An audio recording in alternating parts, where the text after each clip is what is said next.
Hi friends, welcome to achievement zone YouTube channel. So ఈ వీడియోలో Telangana ICET 2025కి సంబంధించి ఒక మంచి ఇన్ఫర్మేషన్తో అయితే వచ్చానమాట. సో అసలు ఎగ్జామ్ ఎలా రాయాలి, ఏ విధంగా రాయాలి, ఎన్ని సెక్షన్లు ఉంటాయి, ఆ సెక్షన్లలో ఫస్ట్ ఏ క్వశ్చన్లు అటెంప్ట్ చేయాలి, ముందు ఏ సెక్షన్ అటెంప్ట్ చేయాలి, అలానే మనకి ఆ సెక్షన్లో ఎటువంటి ఆన్సర్ తెలియకపోతే ఎలాంటి ట్రిక్ యూజ్ చేయాలి, అంటే ఇది నాకు బాగా యూజ్ అయిన ట్రిక్ అనమాట. నేను నా ఐసెట్లో 30,000 ర్యాంకో 20,000 ర్యాంకో ఎక్స్పెక్ట్ చేశాను అనమాట. సో నాకు 864 ర్యాంక్ అయితే వచ్చిందనమాట. బిలో 1000 ర్యాంక్ అయితే వచ్చింది. కేవలం ఈ ట్రిక్ వల్లే అనుకుంటున్నాను. ఎందుకంటే నేను పెద్దగా ప్రిపేర్ అవ్వలేదు, నేను జాబ్ చేసుకుంటూ అంతగా చదవలేదు ఐసెట్ కోసం. కానీ 864 ర్యాంక్ వచ్చిందంటే నేను షాక్ అయినాను. ఈ ట్రిక్ యూజ్ చేయడం వల్ల ఈ ర్యాంక్ వచ్చింది అనేది అయితే నేనైతే అనుకుంటున్నాను. సో ఐసెట్ గురించి అయితే పూర్తిగా అయితే చెప్తాను. ఆ ట్రిక్ ఏంటి, ఎలా ఏంటి అనేది అయితే ఈ వీడియో అయితే పూర్తిగా అయితే చూసేయండి. ఐసెట్కి సంబంధించి అప్డేట్ల కోసం అచీవ్మెంట్ జోన్ యూట్యూబ్ ఛానల్ అయితే ఖచ్చితంగా సబ్స్క్రైబ్ అయితే చేసుకోండి. సో ఫస్ట్ ఐసెట్ టైమింగ్స్ తెలుసుకుందాం. ఎగ్జామ్ హాల్కి ఎప్పుడు వెళ్ళాలి, ఎలా వెళ్ళాలి, వెళ్ళిన తర్వాత ఏముంటుంది అనేది అయితే తెలుసుకుందాం. సో ఐసెట్ అనేది రెండు షిఫ్ట్లలో అయితే 2 రోజుల్లో అయితే కండక్ట్ చేస్తున్నారు కదా, మొత్తం 4 షిఫ్ట్లు. సో ఫస్ట్ షిఫ్ట్ వచ్చేసరికి మార్నింగ్ అంటే మార్నింగ్ 10 నుంచి మధ్యాహ్నం 12:30 వరకు, అంటే 2:30 గంటలు అనమాట. 10 కాడ నుంచి 12:30 దాకా ఉంటుంది. అలానే ఆఫ్టర్నూన్ షిఫ్ట్ అనేది 2:30 కాడ నుంచి 5 వరకు అయితే ఉంటుందన్నమాట, సాయంత్రం. సో మీరు ఇక్కడ 10 అన్నారు కాబట్టి 9:45కి గేట్లు క్లోజ్ అయితే అయిపోతాయి అన్నమాట. 9:45 గేట్లు క్లోజ్ అవుతున్నాయి అంటే మీరు 9:30 కల్లా మీకు ఇచ్చిన ఎగ్జామినేషన్ సెంటర్లో అయితే ఉండాలన్నమాట ఖచ్చితంగా. సేమ్ ఆఫ్టర్నూన్ సెషన్లో కూడా, షిఫ్ట్ 2లో కూడా సేమ్ హాఫ్ అన్ అవర్ ముందే మీరైతే ఎగ్జామినేషన్ సెంటర్లో అయితే ఉండాలన్నమాట. ఎందుకంటే బయోమెట్రిక్ కానీ, లేదంటే మీకు రిజిస్ట్రేషన్ ప్రాసెస్ అనేది, మీకు ఇచ్చే కంప్యూటర్ కోసం రిజిస్ట్రేషన్ ప్రాసెస్ అనేది అయితే జరుగుతుంది కదా. సో దానికోసం మీరైతే ఒక హాఫ్ అన్ అవర్ 1 అవర్ ముందే ఎగ్జామినేషన్ సెంటర్కి అయితే వెళ్ళాలన్నమాట. సో తెలంగాణ ఐసెట్లో మొత్తం 3 సెక్షన్లు అయితే ఉంటాయన్నమాట. ఎనలిటికల్ ఎబిలిటీ, మ్యాథమెటికల్ ఎబిలిటీ, అలానే కమ్యూనికేషన్ ఎబిలిటీ అనేది 3 సెక్షన్లు అయితే ఉంటాయన్నమాట. మొత్తం 200 మార్కులకి అయితే ఉంటాయి. సో అందులో సెక్షన్ ఏ అనేది ఎనలిటికల్ ఎబిలిటీ, 75 క్వశ్చన్లు, 75 మార్కులు అయితే ఉంటాయన్నమాట. ఇందులో ప్రాబ్లమ్ సాల్వింగ్కి సంబంధించి, డేటా సఫిషియన్సీకి సంబంధించి క్వశ్చన్లు అయితే అడుగుతారనమాట. ప్రాబ్లమ్ సాల్వింగ్ సంబంధించి 55 క్వశ్చన్లు ఉంటాయి, 55 మార్కులు. అలానే డేటా సఫిషియన్సీ గురించి 20 క్వశ్చన్లు ఉంటాయి, 20 మార్కులు అనమాట. సెక్షన్ ఏలో ఇలా అయితే ఉంటుందన్నమాట, ఎనలిటికల్ ఎబిలిటీ. అంటే దీని గురించి ఎలా మాట్లాడుకోవచ్చు అంటే ఇది ఒక రీజనింగ్ టైప్ అనుకోవచ్చు అనమాట. సో సెక్షన్ బి అనేది మ్యాథమెటికల్ ఎబిలిటీ, 75 క్వశ్చన్లు ఉంటాయి, 75 మార్కులకి అయితే ఉంటుందన్నమాట. ఇందులో algebra, geometrical ability, arithmetic, statistical ability, number system లాంటివి అయితే ఉంటాయన్నమాట. మొత్తం మ్యాథమెటికల్కి సంబంధించి 10th class level, 10th class level అయితే ఉంటుంది. యావరేజెస్ కానీ, పర్సంటేజెస్ కానీ, రేషియో ప్రపోజిషన్స్ కానీ, ఇంకా మిక్చర్ అండ్ డెలిగేషన్స్, జామెట్రీకి సంబంధించి ఇంకా ఫిగర్స్ ఉంటాయి కదా, క్వాడ్రాటిక్ ఈక్వేషన్స్ కానీ, క్వాడ్రిలేటరల్ కానీ, లేదంటే రాంబస్కి సంబంధించి కానీ, సర్కిల్స్ ఇలాంటివి అయితే ఉంటాయన్నమాట సెక్షన్ బిలో.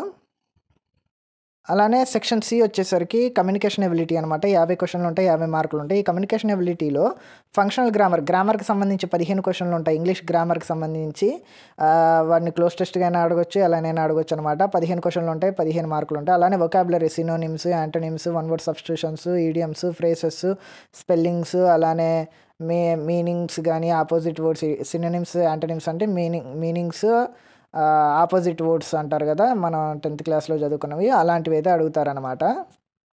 అలానే రీడింగ్ కాంప్రహెన్షన్ అనేది 15 క్వశ్చన్లు ఉంటాయి, 15 మార్క్. రీడింగ్ కాంప్రహెన్షన్ అంటే ఒక పారాగ్రాఫ్ ఇస్తారు. పారాగ్రాఫ్ ఇచ్చిన తర్వాత మీకు ఆ పారాగ్రాఫ్ నుంచి క్వశ్చన్లు అయితే అడుగుతాడనమాట. ఆ క్వశ్చన్లకి సమాధానాలు చెప్పాలన్నమాట పారాగ్రాఫ్ చూసి. అలానే బిజినెస్ అండ్ కంప్యూటర్ టర్మినాలజీ, కొన్ని బిజినెస్ టర్మినాలజీ, అలానే కంప్యూటర్ టర్మినాలజీకి సంబంధించిన క్వశ్చన్లు అయితే అడుగుతాడు.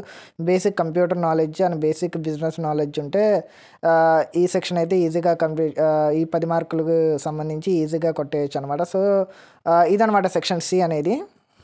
సో మొత్తం 3 సెక్షన్లు అయితే ఉన్నాయి కదా. సో ఈ 3 సెక్షన్లో ఫస్ట్ ఏ సెక్షన్ కంప్లీట్ చేస్తే మనకి టైం సేవ్ చేసుకోవచ్చు, ఎక్కువ క్వశ్చన్లు అటెంప్ట్ చేయొచ్చు. ఉన్న టైంలో, ఉన్న 2:30 గంటల్లో 200 క్వశ్చన్లు అటెంప్ట్ చేయాలంటే మ్యాథ్స్ క్వశ్చన్లు ఉన్నాయి, రీజనింగ్ క్వశ్చన్లు ఉన్నాయి, వాటి సాల్వ్ చేయడానికి టైం పట్టింది. కాబట్టి అసలు ఏ సెక్షన్ ముందు పెట్టుకోవాలి, ఏ సెక్షన్లో మనం ముందు చేస్తే టైం సేవ్ చేసుకోవచ్చు, అలానే మార్క్స్ ఎక్కువ గెయిన్ చేసుకోవచ్చు, మంచి ర్యాంక్ సాధించవచ్చు అనేది అయితే చెప్తాను. సో ఫస్ట్ సెక్షన్ అంటే మీకు కంప్యూటర్ ఇస్తారు కదా, కంప్యూటర్ ఇవ్వగానే మీ రిజిస్ట్రేషన్ అయిపోయి టైమింగ్కి మీ కంప్యూటర్ ఆన్ అవ్వగానే ఫస్ట్ ఫస్ట్ మీరు సెక్షన్ సి అయితే మీరైతే కమ్యూనికేషన్స్ ఎబిలిటీస్ అయితే ఓపెన్ చేయండి అనమాట. సెక్షన్ సిలో మీరైతే ఈజీగా పెట్టేయచ్చు. అంటే ఇది ఎట్లా అంటే 1 లైన్ క్వశ్చన్ కానీ 2 లైన్స్ క్వశ్చన్ కానీ ఉంటుంది. క్వశ్చన్ చూడటం, ఆన్సర్ పెట్టేయటం, క్వశ్చన్ చూడటం, ఆన్సర్ పెట్టేయటం. వితిన్ హాఫ్ అన్ అవర్లో అయితే ఖచ్చితంగా మీరైతే కంప్లీట్ చేయొచ్చు.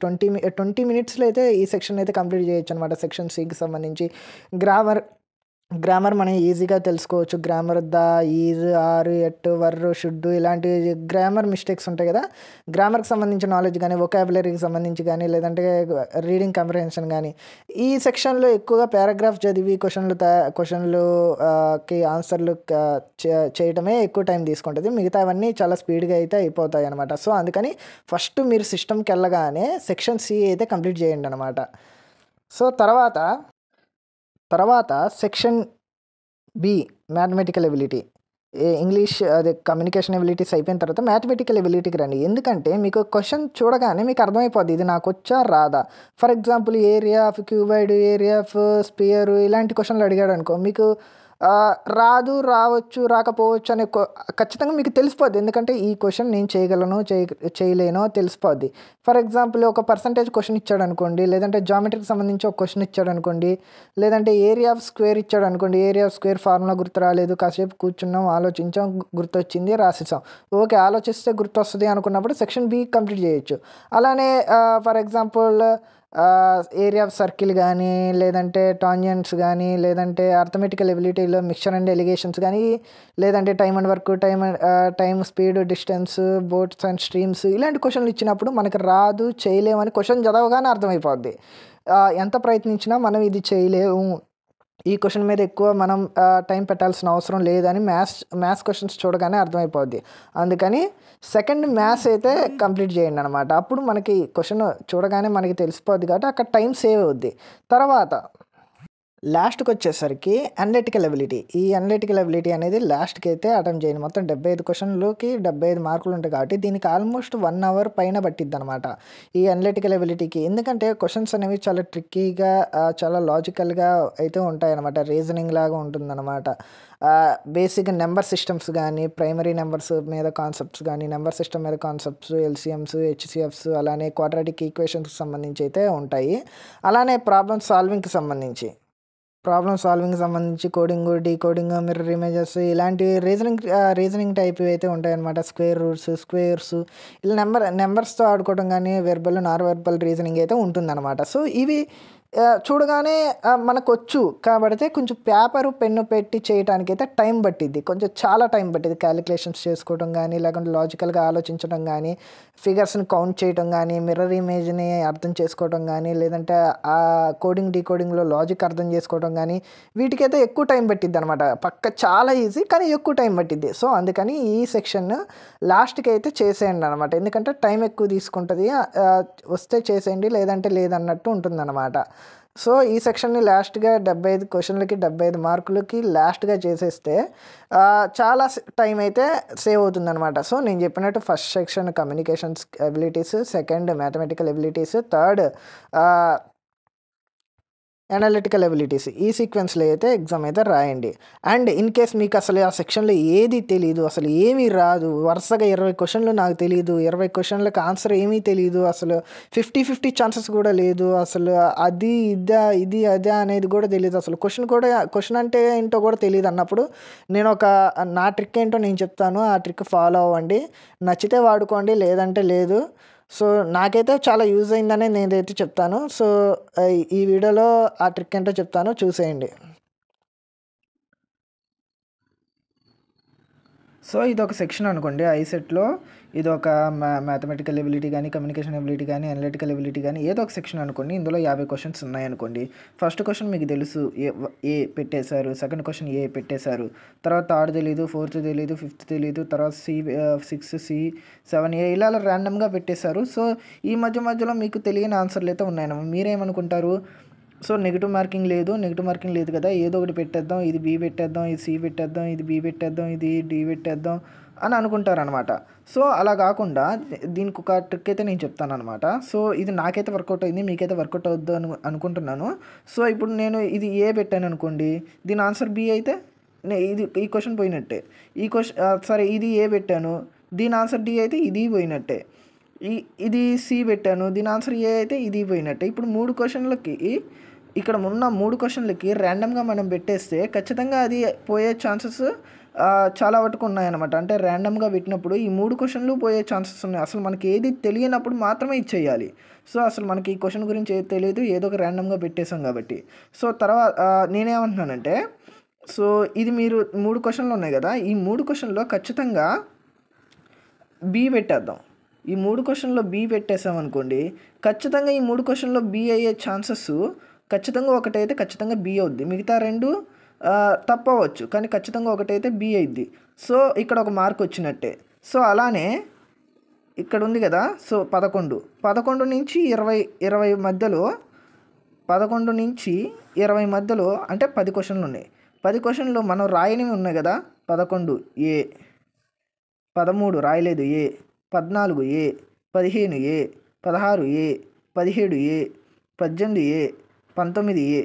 సో ఆల్మోస్ట్ మనం 10 క్వశ్చన్లు పెట్టాం కదా, ఇందులో ఖచ్చితంగా 4 నుంచి 6 క్వశ్చన్లు అయితే కరెక్ట్ అయ్యే ఛాన్సెస్ ఉన్నాయన్నమాట. సో అలా. సో ఇప్పుడు ఏ పెట్టేస్తాం కదా, సో 20, 22 కదా, 23 నుంచి 29 వరకు వీటికి సి కానీ బి కానీ పెట్టండి. అన్నిటికీ బి పెట్టామనుకోండి, అన్నిటికీ బి పెడితే ఇందులో కూడా కరెక్ట్ అయ్యే ఛాన్సెస్ 4 ఉంటాయన్నమాట. ఖచ్చితంగా 4 కానీ 3 కానీ ఖచ్చితంగా కరెక్ట్ అవుతాయి పక్కా. ఎందుకంటే ఈ 7 క్వశ్చన్స్లో ఖచ్చితంగా ఏదో ఒకటి బి అయితే ఉండొచ్చు, ఒకటేంటి దాదాపు 3-4 అయితే ఖచ్చితంగా బి ఉంటుంది. అలా బి పెట్టేసుకోండి. తర్వాత నెక్స్ట్ సెట్ ఆఫ్ 10 ఉన్నాయనుకోండి, ఆ నెక్స్ట్ సెట్ ఆఫ్ 10కి డి కానీ సి కానీ అలా ఒక 10 ఒకటే పెట్టేయండి. అందులో ఖచ్చితంగా 30%, 40% కరెక్ట్ అయ్యే ఛాన్సెస్ ఉంటాయి. ఇది ఎప్పుడు యూస్ చేయాలంటే అసలు 50-50 ఛాన్సెస్ కూడా లేవు, దీని గురించి అసలు మనకు తెలియదు, ఈ క్వశ్చన్స్ తెలియదు, ఈ ఆన్సర్స్ తెలియదు అని అనుకున్నప్పుడు మాత్రమే ఈ ట్రిక్ యూస్ చేయాలన్నమాట. సో ఇప్పుడు 41 ఉంది, 41 నుంచి 48 దాకా డి పెట్టేశాను అనుకోండి, 41 నుంచి 48 దాకా 49 దాకా డి పెట్టేస్తే ఖచ్చితంగా ఇందులో 5 కానీ 6 కానీ ఖచ్చితంగా రైట్ అవుతాయి.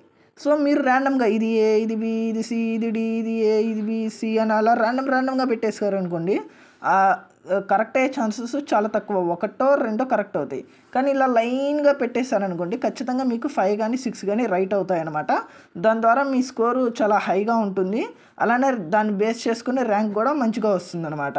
సో ఇదనమాట ట్రిక్. సో ఎవరైతే ఐసెట్ రాయబోతున్నారో మే 7వ తారీఖు ఏపీకి సంబంధించి, సో వాళ్ళైతే ఈ ట్రిక్ ఫాలో అవ్వండి, మంచి మార్క్స్ అయితే వస్తాయి.